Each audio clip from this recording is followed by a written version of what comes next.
All right. Welcome. Hi, Loretta. Hi. Welcome, guys. And we are in study number 5, the last study that we're doing for the book of Amos. That went We by did pretty it. fast. I Yeah. know. Did it go by fast? We kind of took a long break. It took- yeah, because of the long break. Yeah. Um, it went longer, but now we're in the last chapter.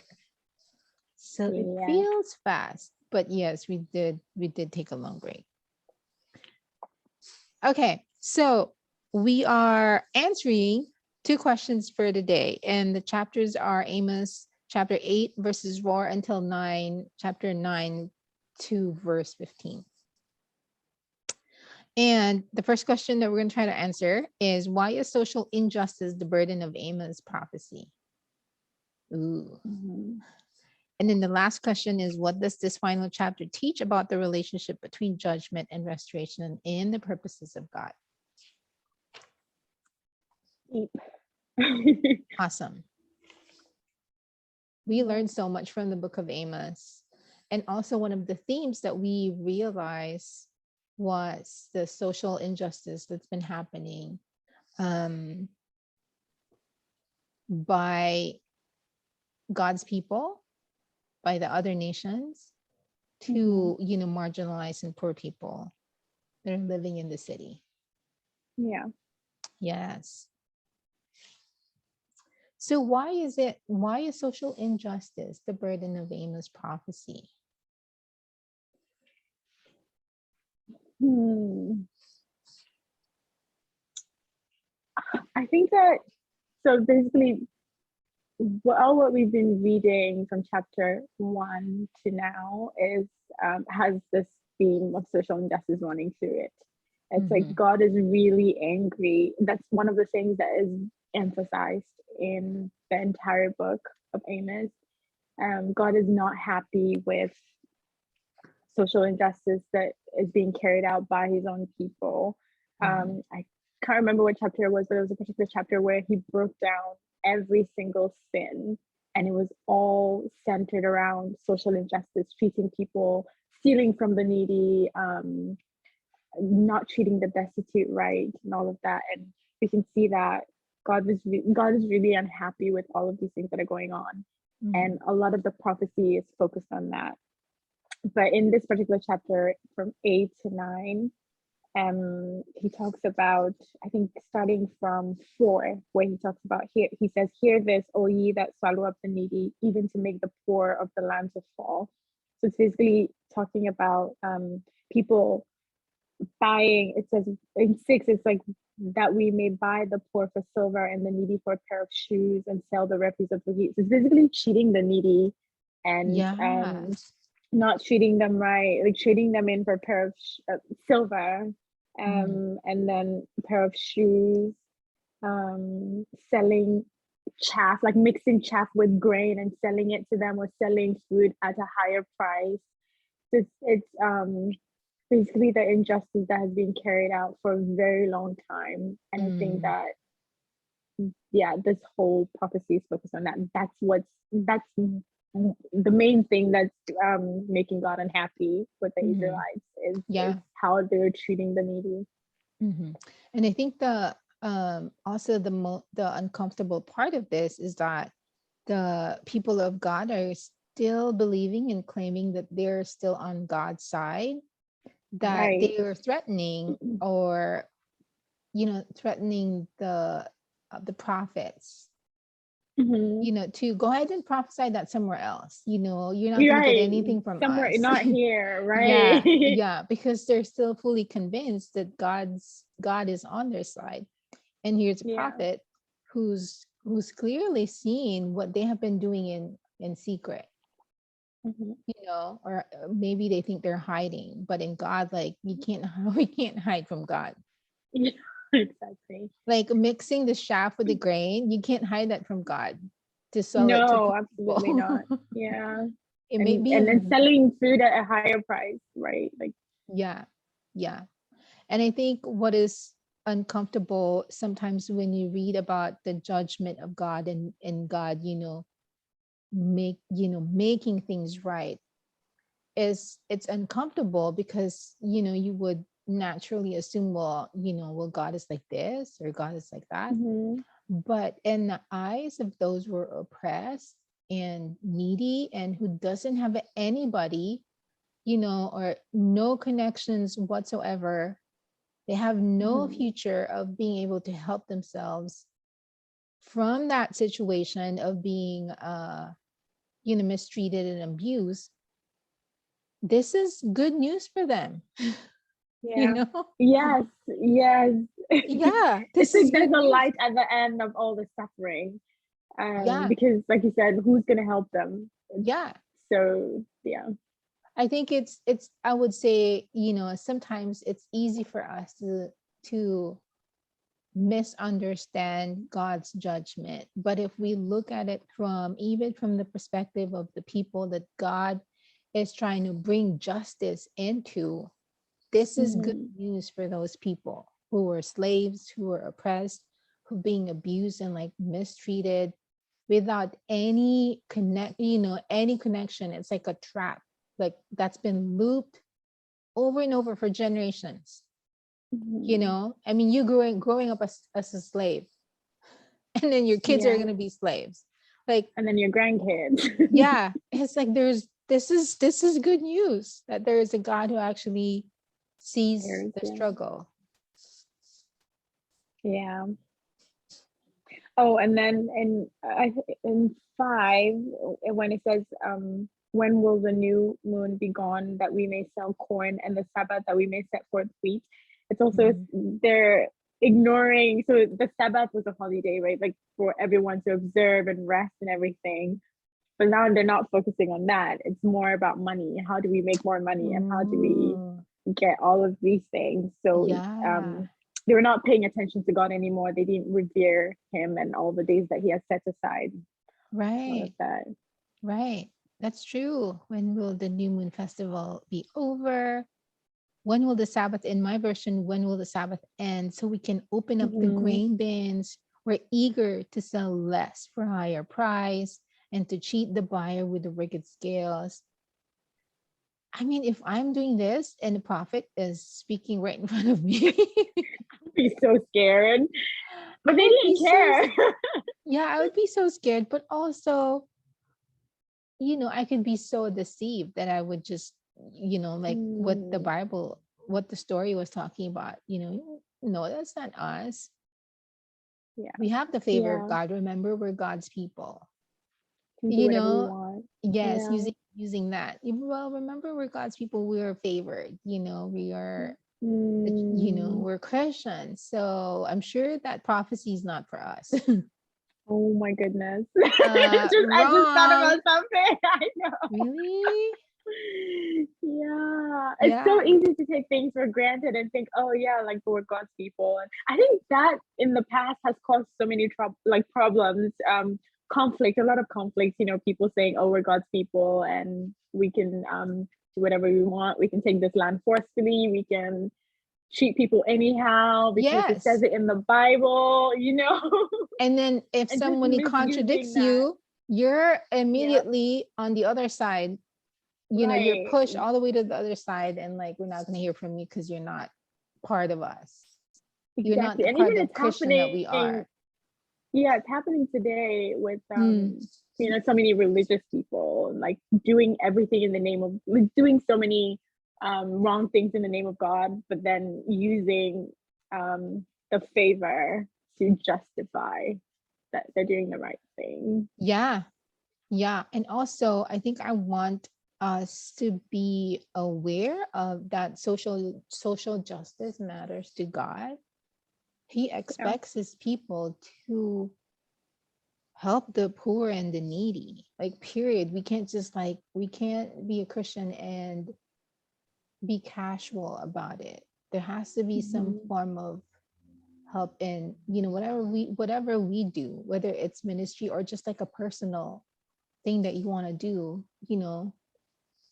It doesn't have to be something big, but Yeah. he expects his people to take care of uh yeah, to take care of the poor and the needy.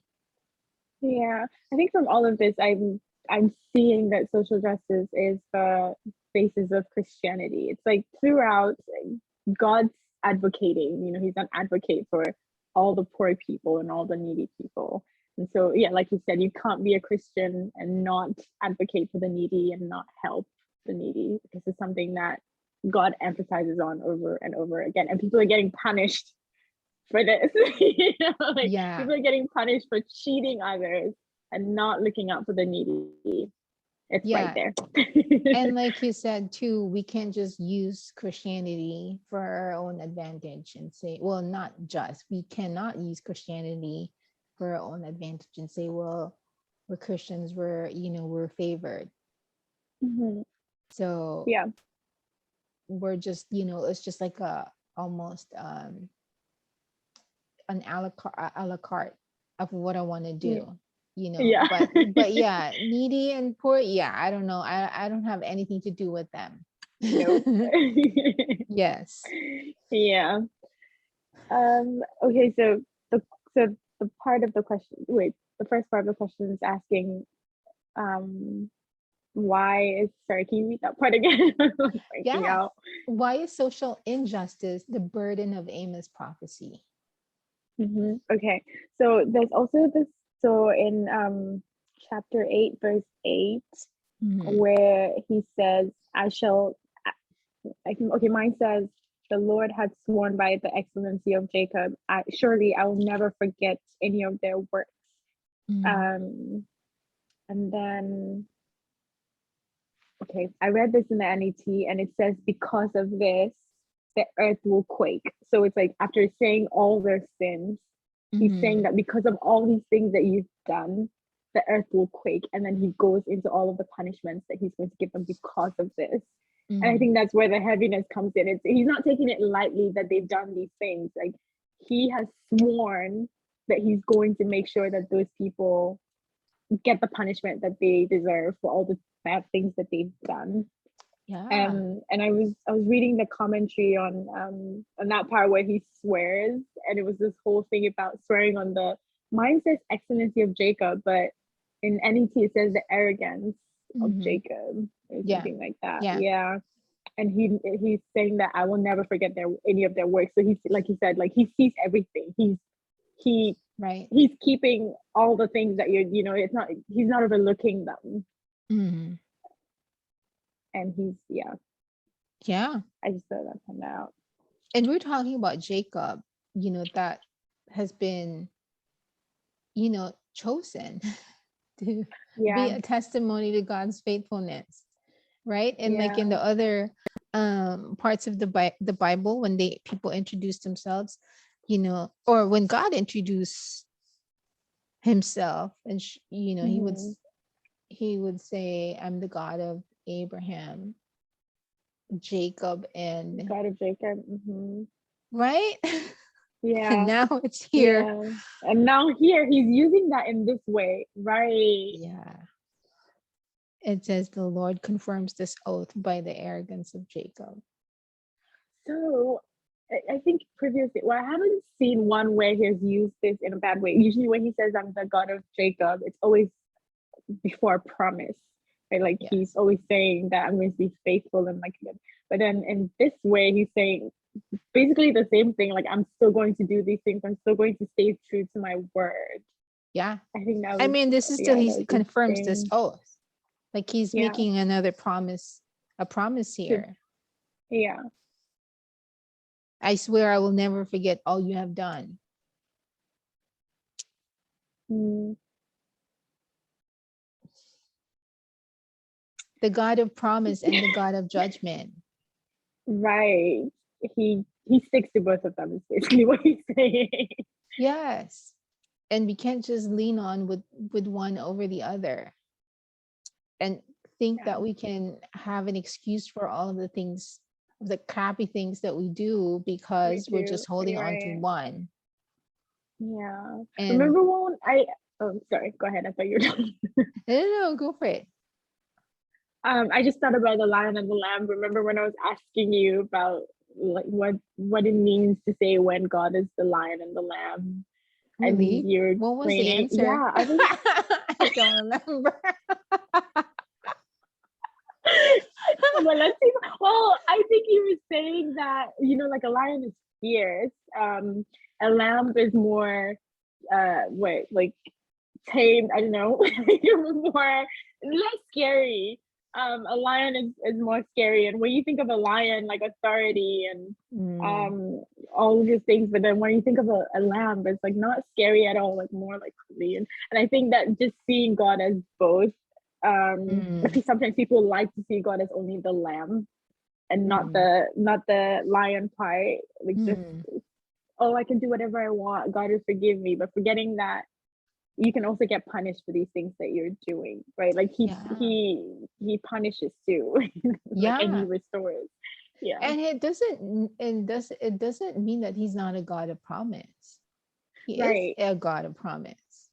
Hmm. But then And that promise is also for other people, right? Because if he ignores your bad deeds, then that's going against other people who are looking up to him to advocate for them and stand, yeah, stand up for them. yeah. And then the God of promise too is if you keep doing these things that that in God's eyes is just, abhorring, I Yeah. promise you will receive your judgment. Right? I think we just like to Yeah. filter the good promise and say, oh, a promise Exactly. is a And good just, thing. yeah. But this still makes him a God of promise. And he's Yeah. making an oath, right? Yeah. In by the arrogance of Jacob, I promise you will see judgment on, on what you've been trying to do, even though I've sent so many prophets to warn you about. Yeah. Yeah. There's so much to learn Totally. about God There is. and also about us, Yeah. as followers of Christ. And that also that that God really shows he's not favoring one over the other, right? Mm. That he does take care of the people on earth, Everyone. even Mhm. those who are, marginalized and who doesn't know him. Yeah.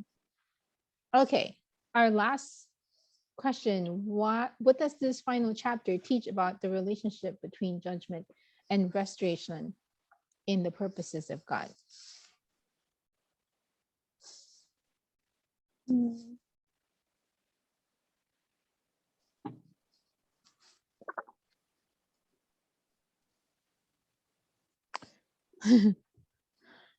no matter no matter how, God introduces his judgment, at least in this two prophetic books already that we've discussed, there's always a restoration at the end. At the end. Yeah. Yeah. No matter how And I think scary it looks like in there's between. always hope. Yeah. And I think that he speaks with them with the same um level of, for lack of a better word, determination. You know how he's saying that you've done this, you've done that, you've done that, and for that you'd be punished. When you're reading the restoration part, it's like, and I'm going to do this for you, and I'm going to do that for it's like with the same passion, I guess. I don't know, Yeah, that he speaks about both. yeah, yeah. And the same I would say, commitment, Yeah. the same Yeah, I think passion, that's a but better the word. same Yeah. commitment. Yeah, the Yeah, same commitment. Yeah. yeah. Oh, and then remember last week, I think it was chapter 8, verse 2. Was it? Yeah, when he was talking about the basket of summer fruit, Mm, and we said that that was symbolic of the end of the harvest. mm-hmm, So in chapter 9, when he's talking about restoration, he in chapter 9, verse 13, he talks about plowing, where the plow mine says, behold, the days come, said the Lord, that the plowman shall overtake the reaper, and the treader of mm, grapes him that soweth seed, and the mountains shall drop sweet wine, and all the hills shall melt. So I was reading something on that, and it was basically saying that what he meant by the plowman shall overtake the reaper is that the plowing season occurs between October to November, and then harvesting is April to May. But in this restorative season, the plowman is going to overtake the harvest in the sense that they'll still be harvesting when it's time to plow again. So there's going to be so much that even though harvesting is only April to May, they'll still be harvesting in October to November. So it'll be like, it is an abundance of food, and I just thought that was really interesting. And they also talked about the grapes where the where is it the stumper, so they have stumpers that stump on the grapes to produce juice after the harvest. And so it says that the harvest occurs between August to September, and then the planting occurs between November to December. But then the stumpers will again be working when the planters start to plant again. So like there's an abundance. And I just thought that was interesting, like comparing it to the basket where it was like, okay, that's the last of it, you're not going to get anything after this. Right. And now it's like so much that harvest and planting is all going to be happening at the same time. Yeah. Wow. That is a beautiful picture, and a beautiful picture of restoration. Yeah. I love how you explained that and saw that. Yeah. It was refreshing, like after talking about all these judgments, you just be like, okay, no more drought, no more famine. It's food. Yeah. I mean, like if you just, when you were talking about how the seasons of, planting and harvesting, and how you can only do one after the other. But here you're saying that those seasons is not even overlaps. They're not even gonna matter, because there's just so much fruitfulness that you're still harvesting, and you're also planting at the same time. Like so much food. I think we can even apply this to our lives too, Oh, I agree, girl. I mean, this is what we pray for this one, that God will rebuild our lives, and that we would live lives that are thriving and not forgetting the people around us, especially the poor and the needy. Yeah.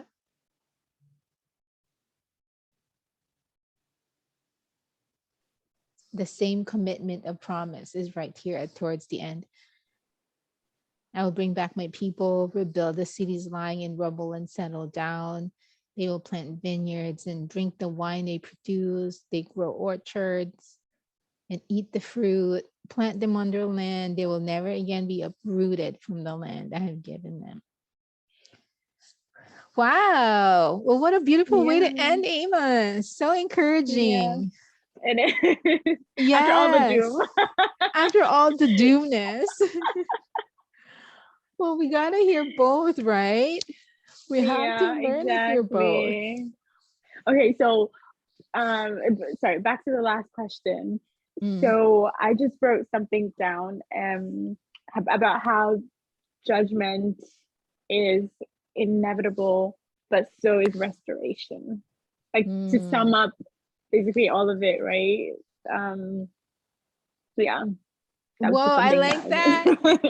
Judgment is inevitable, so is restoration. Nice. I'm going to write that down. Well, thank you guys for joining us. Thank you for going through with us through the book of Amos. And we'll see which book we're going to talk about next. We're going to stick to the Old Testament, because we both feel like that's part of the Bible that we, I think I personally needed more learning. Yes, I definitely underexplored the Old Testament. I'm always like, I don't understand what's going on. Yeah.